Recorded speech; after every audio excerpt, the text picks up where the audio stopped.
Today I fucked up by pushing my crush down the stairs. Hi there, I'm 16F. My school has a store, and I'm part of the team. We sell lockers, hoodies, shirts, sweets etc. My crush is part of the team. Fridays we're always together in the store. He does talk to me but he's kinda shy IDK. Today we had to get stuff done so our team met in school. Yes, on a Sunday. My crush has broken his leg due to a sports injury and was having crutches. We had to carry parcels up the stairs. I really wanted to get the work done fast. I was sort of running. The parcel was big, so I couldn't really see that he was standing in front of me. I accidentally ran over him, and he fell backwards down the stairs. He was unconscious, and we had to call the ambulance. I thought that I killed him. They checked him at the hospital, and everything is fine, but he still has a few bruises, and he said his leg hurts more than before. I actually wanted to ask him out this week, but now I probably won't lol. TLR accidentally running over my crush, resulting in him falling down the stairs being unconscious. Update. I made him cupcakes and brownies. I heard he isn't in the hospital anymore. He probably won't attend school today, so I'll go over to his house and give it to him I guess. I'm a bit worried his parents might be mad at me lol. Update. Okay, I just came back from his place. As I said, I baked him stuff. His parents were so nice. It was a bit awkward. He asked if I wanted to watch a movie. We were in his room, and for 2 hours, I was sitting on the very edge of the bed. Afterwards we played on his PlayStation, and at the end he said that I should come over more often because he needs somebody to play PlayStation with, and apparently I'm very skilled. I literally died every minute in the game. Anyways, that's it, haha. Ask him out anyway. What a great origin story that would make. GL. He fell hard for you. Well, that's awkward. Go for it. Worst case he screams and runs so you can't finish him off. Best case he will bring it up every time he wants something. Just tell him, hey, I know it seems like I tried to kill you but I actually really like you. Or something like that. I'm sure he will laugh and probably say yes. Ask him out. Ask him out. Chanting continues. Just be prepared for the unlikely event of him declining. Look, I was always the very inexperienced guy. Not necessarily shy, but always had trouble getting over that friendship hump of asking someone out. I don't think that I was afraid of rejection so much as just not being able to bring myself to actually do the asking. A decade after high school, I was interested in my sister's neighbor, but failed to follow through on asking her out. She ended up asking me out. We got married a year later, and we're now closing in on 30 years of marriage. NGL. A girl who has the sheer audacity to ask me out after accidentally hospitalizing me would have a pretty good shot.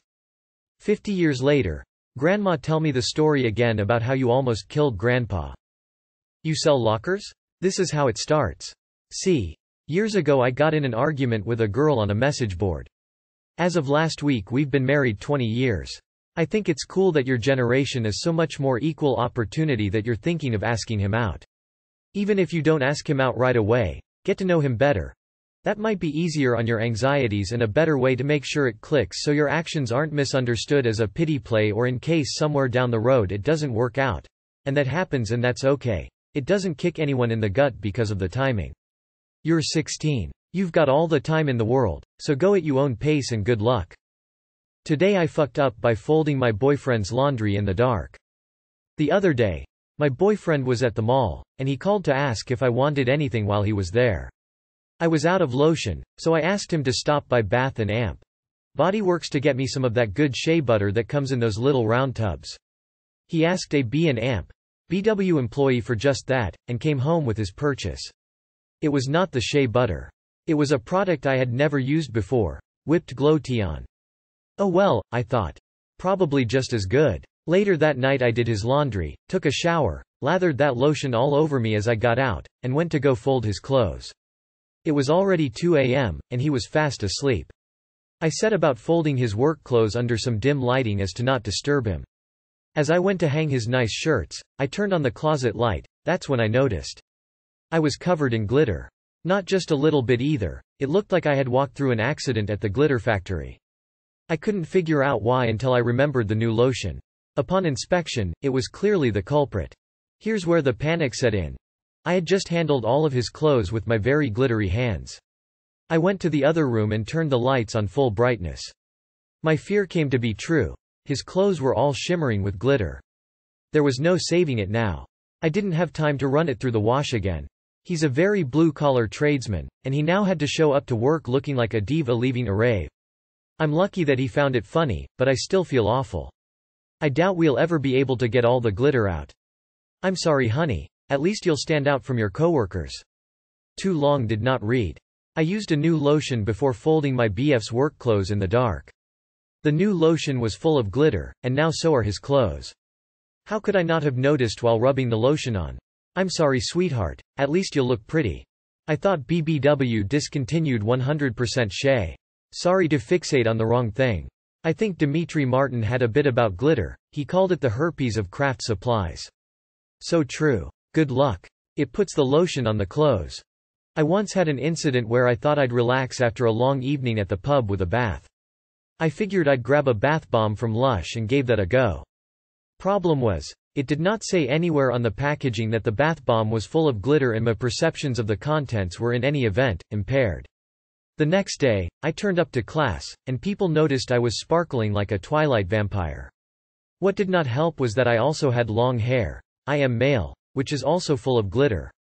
For context, by this point of law school, I had picked up a reputation for being a bit sharp but abrasive. This was very amusing to everyone. Of course, the only course of action at that point was to embrace it, and I informed my friends that I was feeling fabulous. Wow. As a male, I'm just stunned that there even is such a thing as lotion with glitter tears of joy, although I'd have worn it with pride. Also cheeky smiley face. No boss, it's not glitter. It's new high-vis powder from corporate. So what do you do for work? I'm fabulous. Sounds like the foo began with the boyfriend getting the wrong product. I learned very quickly to ask for a picture of the desired product. Ha ha ha. Did your boyfriend mention any reactions from work? Today I fucked up by drinking too much and drinking a bottle of magnesium citrate. So no shit, there I was. My buddy is in town for the weekend, so we obviously decide to consume copious amounts of alcohol and catch up on old times. It all started on Thursday night. We went to a local beer garden, ate some delicious pizza and drank some lovely tasting beers. A little side note, I'm lactose intolerant. But mama didn't raise no bitch, so I crushed my pizza and decided to worry about the consequences later. After a few hours of guzzling beer, my wife takes us home and we do a few shots and finally go to bed. Friday morning rolls into town like Miley Cyrus on a wrecking ball. Again, mama didn't raise no bitch, so we went and got brunch, which obviously had mimosas. Now usually, after eating some form of dairy, I would have either horrible farts or horrible shots, or both. Well, neither of those happened yet. So we continue to day drink, eating snacks here and there to keep us going, and we make the wonderful decision to go to Nashville Friday night. If you've been to Nashville, you know it's a great time, but it can be short night depending on quick you wanna get back to your bed.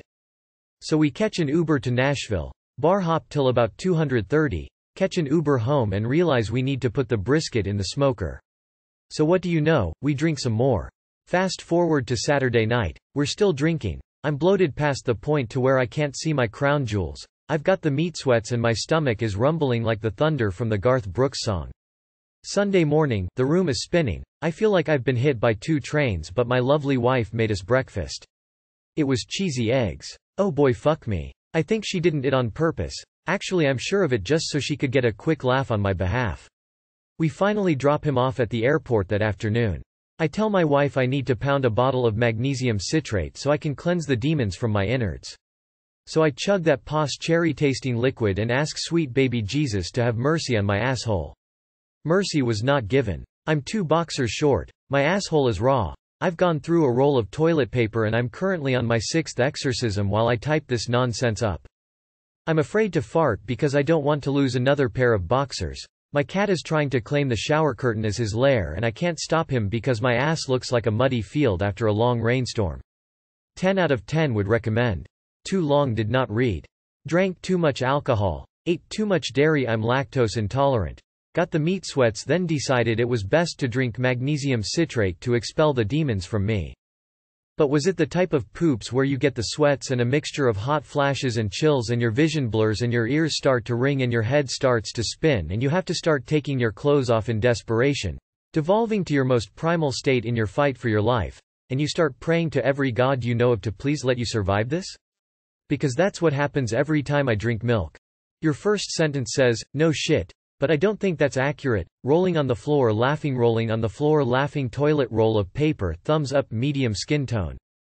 Godspeed. I've only been constipated once in my life a few months ago, and I used laxatives both oral and suppository and nothing worked, but a bottle of magnesium citrate did indeed end in me almost needing to buy a new toilet. I feel you, bud. Bro, we use that shit in the hospital as nearly a last resort, and often just do half the bottle. Not sure why they don't put disclaimers on shit like this for the general public. My man, you have 2 things to invest in. 1. A bidet.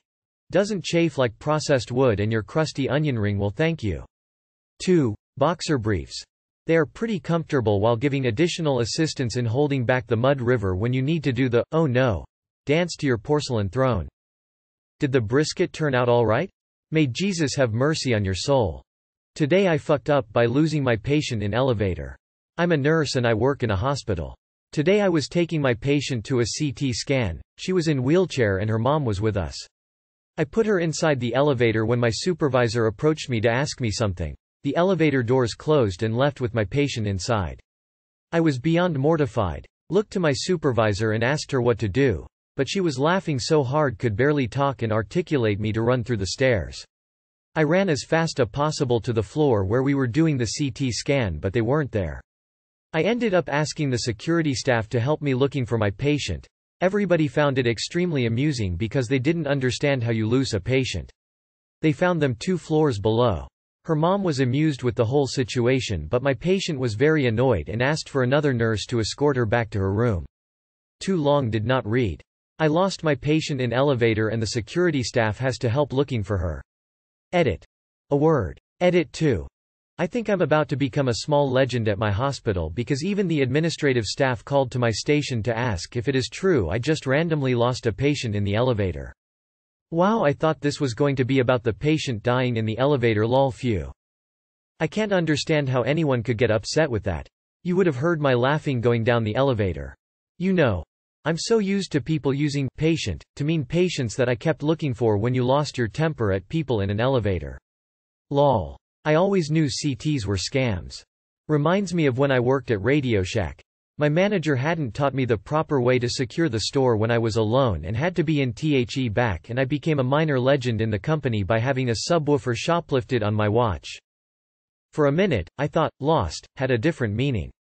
Reminds me of Sophia on The Golden Girls when she gets left on an elevator. Ahem, phrasing.